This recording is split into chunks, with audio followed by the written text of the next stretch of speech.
Assalamualaikum warahmatullahi wabarakatuh. Selamat pagi anak-anak. Bagaimana kabarnya semua? Semoga semuanya sehat-sehat selalu ya. Sebelum mulai, yuk kita awali pertemuan ini dengan membaca basmalah. Bismillahirrahmanirrahim. Alhamdulillah, kita panjatkan puji syukur kehadirat Allah Subhanahu wa taala karena walaupun dalam kondisi yang penuh keterbatasan ini, kita masih dapat bertatap muka walaupun secara virtual untuk melakukan pembelajaran jarak jauh. Ya, anak-anak, pada kesempatan kali ini, mata pelajaran yang akan kita bahas adalah yang pertama tentang memahami administrasi kepegawaian. Yang kedua yaitu untuk penilaian keterampilan melakukan pengelompokan administrasi kepegawaian. Pada pembahasan kali ini kita akan mengenal kata administrasi. Administrasi itu berasal dari bahasa Latin dan ministrer, yang artinya itu adalah intensif dan ministrer itu adalah melayani, membantu atau memenuhi. Jadi di dalam buku istilah administrasi sama dengan tata usaha, artinya setiap kegiatan yang mengadakan pencatatan berbagai keterangan yang penting dalam usaha atau organisasi yang bersangkutan. Menurut Kamus Besar Bahasa Indonesia, administrasi adalah usaha dan kegiatan yang meliputi penetapan tujuan serta penetapan cara-cara penyelenggaraan pembinaan organisasi. Sedangkan dalam arti sempit, administrasi adalah suatu kegiatan mencatat, menulis surat menyurat, pembukuan, dan kegiatan lainnya yang bersifat teknis ketatausahaan. Dan dalam arti luas adalah kegiatan kerjasama yang dilakukan dua orang atau lebih berdasarkan pembagian kerja yang telah ditentukan dalam struktur organisasi dengan mendayagunakan sumber daya yang ada untuk mencapai tujuan secara efektif dan efisien. Lalu berdasarkan beberapa pengertian dapat disimpulkan bahwa administrasi adalah segenap proses penyelenggaraan kegiatan yang pada umumnya bersifat ketatausahaan. Jadi, administrasi kepegawaian adalah kegiatan administrasi mulai dari merencanakan, mengorganisasikan, mengembangkan, mengendalikan, dan kegiatan lainnya yang berkaitan dengan pegawai atau karyawan.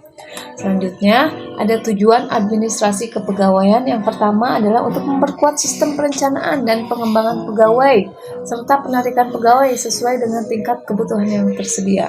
Yang kedua, untuk mengembangkan sistem informasi kepegawaian. Yang ketiga, dapat meningkatkan kualitas sumber daya manusia untuk meningkatkan kompetensi sesuai tugas pokok dan fungsi yang dilaksanakan melalui pendidikan dan pelatihan. Yang keempat adalah terwujudnya penataan pegawai sesuai dengan kompetensi jabatan dan syarat jabatan serta memperhatikan pola karir. Yang kelima adalah untuk meningkatkan pembinaan pegawai dalam rangka peningkatan akuntabilitas dan kesejahteraan pegawai tersebut.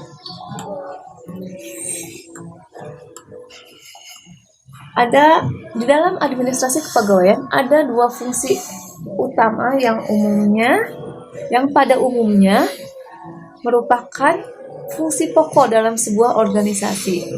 Yang pertama bersifat manajerial, yaitu yang terkait dengan fungsi-fungsi manajemen. Yang pertama adalah ada perencanaan pegawai, yang kedua ada pengorganisasian pegawai, yang ketiga ada pengarahan pegawai, dan yang keempat adalah pengawasan pegawai.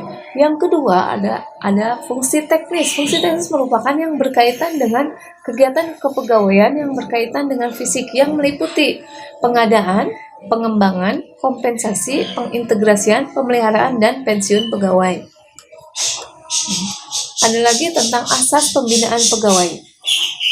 Pembinaan diartikan sebagai upaya memelihara dan membawa suatu keadaan yang seharusnya terjadi atau menjaga keadaan sebagaimana seharusnya pembinaan dilakukan dengan maksud agar kegiatan atau program yang sedang dilaksanakan selalu sesuai dengan rencana. Asas pembinaan pegawai dibagi ke dalam beberapa asas, yaitu yang pertama ada asas perlindungan hukum. Asas perlindungan hukum merupakan jaminan perlindungan hukum kepada pegawai dalam melaksanakan tugasnya. Yang kedua ada asas legalitas, yaitu memberikan suatu jaminan dasar bagi kebebasan pegawai mengenai apa yang dilarang dan apa yang harus dilakukan secara tepat. Yang ketiga ada asas prosedural. Apa sih asas prosedural itu? Yaitu asas yang berarti bahwa pegawai yang bekerja melakukan tugas dan tanggung jawabnya sesuai dengan prosedur yang telah ditetapkan. Yang keempat, asas penyelenggaraan kepentingan umum berperan aktif dan positif dalam melakukan kegiatan yang menyangkut kepentingan umum. Ada lagi asas profesionalisme, merupakan cara bekerja yang mengutamakan keahlian yang berdasarkan kode etik dan aturan yang berlaku. Asas akuntabilitas pegawai harus bertanggung jawab atas pekerjaan yang dikerjakan. Dan terakhir adalah asas pendelegasian wewenang. Dalam suatu organisasi atau perusahaan harus ada pembagian kerja. Nah, itulah beberapa pengertian dari asas pembinaan pegawai. Selanjutnya ada kegiatan-kegiatan administrasi kepegawaian. Ada contoh beberapa kegiatan yang ada di bidang kepegawaian. Yang pertama adalah penggajian, yang kedua analisis jabatan, yang ketiga rekrutmen, yang keempat penempatan, yang kelima training, yang keenam disiplin moral, dan yang ketujuh adalah catatan kepegawaian. Tadi kita sudah membahas tentang materi administrasi kepegawaian. Untuk selanjutnya, nanti saya akan memberikan sebuah PowerPoint yang kalian bisa membaca lagi lebih lanjut, dipahami lagi lebih lanjut. Sebelumnya, Assalamualaikum warahmatullahi wabarakatuh. Cukup sekian pemahaman dari saya. Wassalamualaikum warahmatullahi wabarakatuh.